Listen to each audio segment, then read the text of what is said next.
Thank you for tuning in once again to his Vine and Fig Tree podcast. My name is Kurt Olson. I'm your host, coming to you on the morning of March 25th, 2026. And three things quickly bringing to your attention. And the first one is something that takes us all the way back to the COVID era. Okay, a little context. Back in, I believe it was 2023, we had a lawsuit that emerged that was Missouri v. Biden. And it would get a change of name over time, but it was the attorneys general in both Louisiana and Missouri brought complaint against the federal government on behalf of some plaintiffs because of the censorship that was happening online. Social media, including Facebook, Twitter, Instagram, Google, you name it, and LinkedIn. And this lawsuit emerges during the Biden term, and you're left wondering, well, what happens to that once Trump becomes president? Well, we found out just yesterday. I'm reading something from Justin Hart at Rational Ground. It emerged during the COVID era. He's a writer and someone who I got to trust for information during that time. And he writes this. I'm not going to read the whole piece. I will put a link into it in the description to the podcast.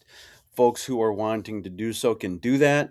But I want to read the part that is the most substantial. And again, this goes back to a time when during COVID we had censorship over ideas related to all things COVID.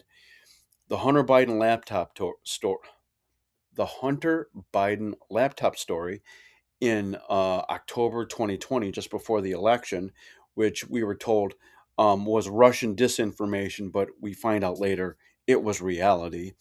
And then there were some things related to election 2020 that also impact this. But what I'm going to read here is the substance of what's called a consent decree. The consent decree was established just yesterday um, among a variety of parties, including the Trump Justice Department. And this is what the federal government writing about itself. Quote it slowly. Over the last 4 years, the previous administration trampled free speech rights by censoring American speech on online platforms, often by exerting substantial coercive pressure on Americans, pressure on third parties such as social media companies to moderate, deplatform, or otherwise suppress speech that the federal government did not approve. And then it goes further, enshrining a legal principle that should have been obvious but wasn't treated as such.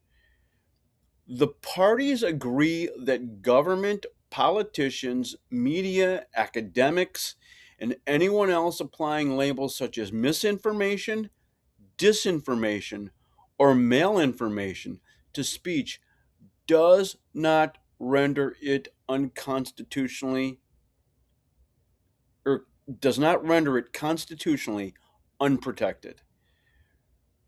Read that again. Calling something misinformation doesn't make it unprotected speech.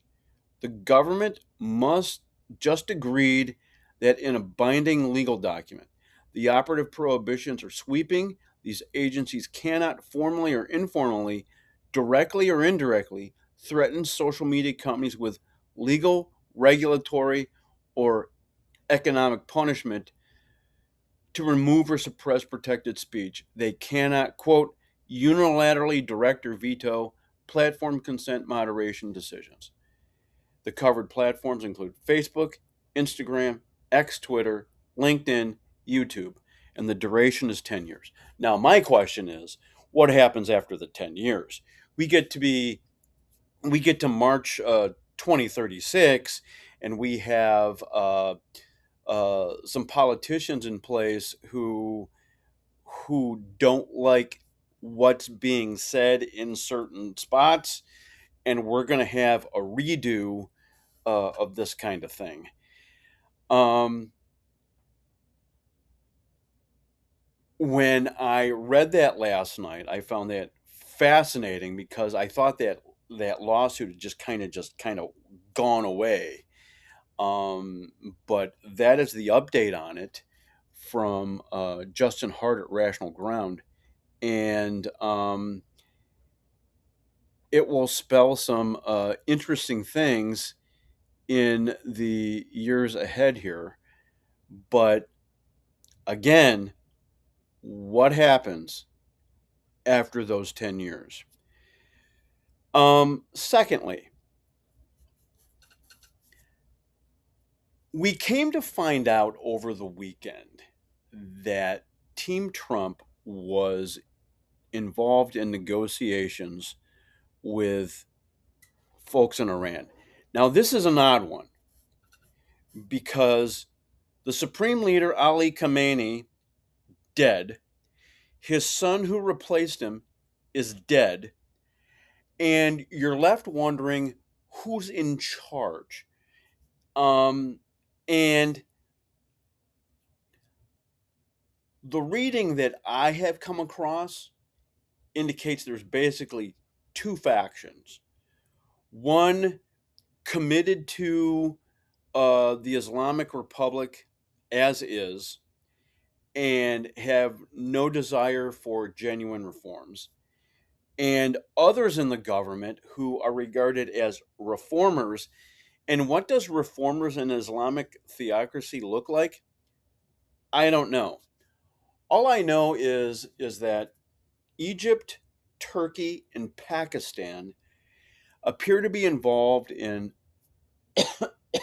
pardon me, um, appear to be the the middle agents who are trying to bring the U.S. and Iran together, so that the bombs stop dropping and all that other stuff. And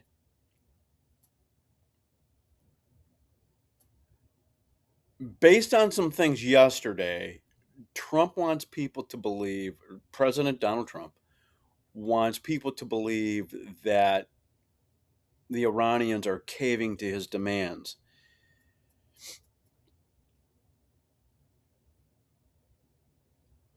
I have big problems with the whole thing.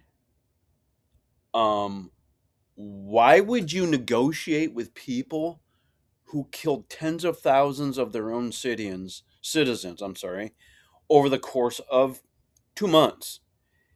In late December, the protests started. The Operation Epic Fury started February 28th. So there was just over 2 months of shooting people indiscriminately and engaging in all kinds of violence against people who simply want freedom in their own country. And this idea of negotiating with people who are aligned in any fashion with the Islamic theocracy in Tehran, it just makes me wonder, what is Team Trump thinking? Because frankly, I don't trust them. And I don't think others should either. Because even as we're taping this, there are other people who are still face the threat of execution in Iran because they dared to protest what the government was doing and had been doing over 47 years. And not even a week ago, I believe it was last Thursday, a national wrestler was hung in Tehran. So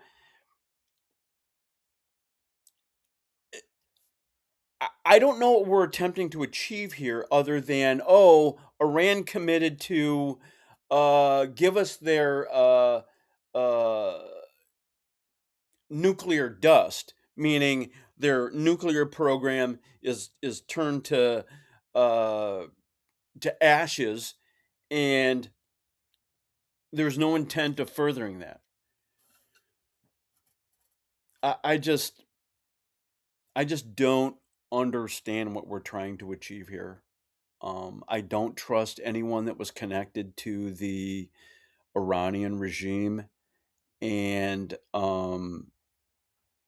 it's a real sour spot with me because of how these people have conducted themselves for the past 3 months, and even during Operation Epic Fury, they've been hitting at uh, population centers in a variety of the Gulf states. And when I say Gulf states, I'm talking nations in the Persian Gulf area, ranging from Saudi Arabia and Jordan to Qatar and Kuwait, variety of places like that. And how does anything that gets negotiated, scary quotes intended, um, how are how would those folks interpret any of that? That remains to be seen. Um, but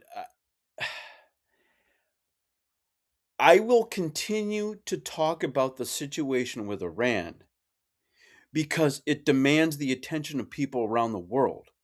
Because, again, they were killing tens of thousands of their own citizens who simply wanted freedom from an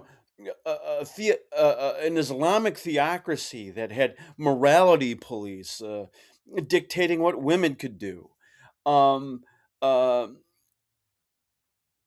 all kinds of uh, behavior coming from the government that restricted the freedoms of not just women but others. If you were regarded as a religious minority, a political prisoner, you name it, there was all kinds of famous prisons in Iran that gained reputations over time. And I'm sorry, I don't understand what Trump's trying to achieve. And I don't understand why we are negotiating with anyone in any position that was connected to uh, these these punks, these thugs who ran roughshod over their own citizens. And we'll see what happens.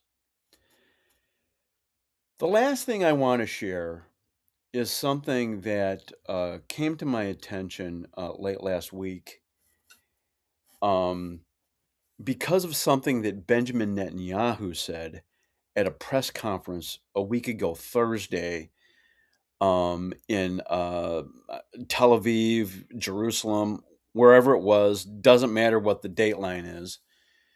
Um, because the things that I saw emerge in a Facebook reel, and one thing that I directly had something sent to me, I was like, okay, let's process this. And then I saw some writing on it on the Christian Post that um, gained some attention simply because of what Benjamin Netanyahu said. So a week ago tomorrow, a week ago Thursday, Benjamin Netanyahu is doing a press conference, and he gets to quoting one of his famous um, historians, an American by the name of Will Durant, and Now, I'm just going to put into context what is stated by Benjamin Netanyahu here.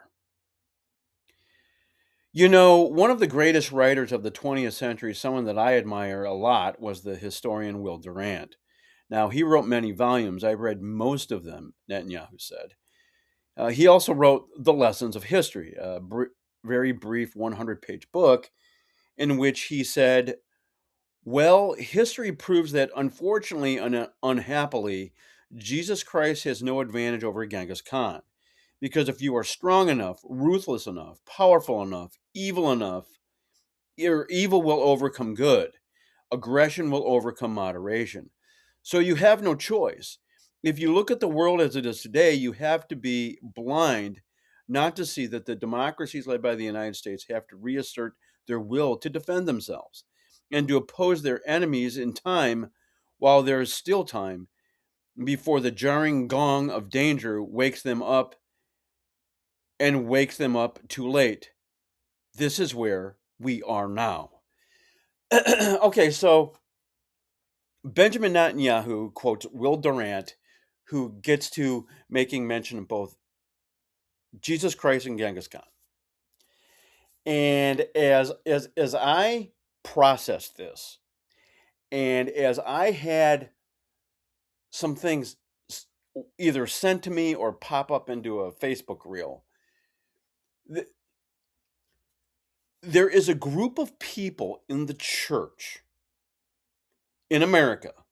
And when I use the phrase the church in America, I'm talking about the people who regard themselves as Christ followers, people who regard themselves as people who are seeking to obey and live and glorify Jesus Christ with how they live. And these reels popped up and said, I've seen two different ones. And it's kind of like an aha moment because they're basically saying, see, this is what Bibi really thinks. And that means as a Christian in America, we shouldn't be supporting Israel. Okay. And there is a group of people in this country, in the church, who want nothing to do with the nation of Israel. Nothing. And they couch everything in terms of either or. Well, where I sit, for me, and people can judge this themselves. You know, take some time to just kind of ponder and think about certain things and come to your own conclusions. But where I sit for myself, two things can be true at the same time. This either or thing is not something that I really like because in a lot of things in life there is nuance, and it's not an either or, it's an and that's frankly where I rest. Two things can be true at the same time.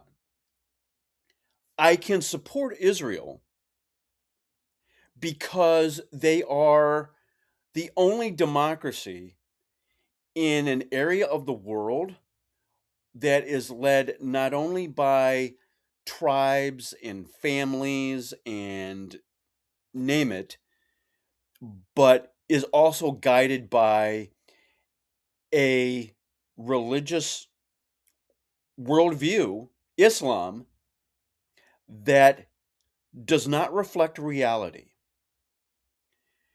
Islam is a works-based religion. I would even go so far as to call it a political philosophy. And this works-based religion, they're striving really hard to get the West to buy it hook, line, and sinker. But if that religion does not reflect reality, and I don't believe it does, this is where I will sit. Okay? I can support Israel because they're the only democracy in the area. Now, does everything Israel do absolutely 100% perfect and the right thing all the time? No, because you can say the very same thing about the United States government.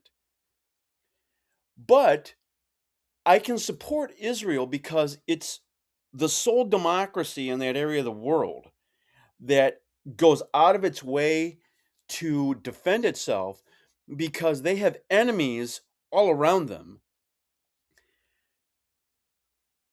But what's also is true is that I'm not going to go rushing to Bibi Netanyahu for a theological perspective on things that Will Durant has to say. And when I saw this, I'm like, okay, this got said. And as a Christian, one can view things in real time in the world and say, the aggressor, the survival of the fittest, all of that, they always win. That's not always true. And the harsh reality is this: God's going to have the final say. When every knee bows and every tongue confesses that Jesus Christ is Lord to the glory of God the Father, God has the last word. And when you have the last word, that means the aggressor doesn't always win. And the one who's always the strongest and the most let's use the word that Bibi uses there in the quote, ruthless. You can think that in real time as we perceive things here on earth, but that's not true. And those are the three things I have for you. And uh, dropping another column on Sunday. Thank you for those who read. Thank you for those who watch this podcast. If you like what you're hearing, please share it. If you like what you're reading, please share it. And folks, I talk about and write about things that grab my attention. And willing to take all kinds of feedback from people. I'm able to be found on online, and you can send messages to me. But that's all I have this week. We are on Apple Podcasts, Spotify, YouTube. And until next time, God bless and goodbye.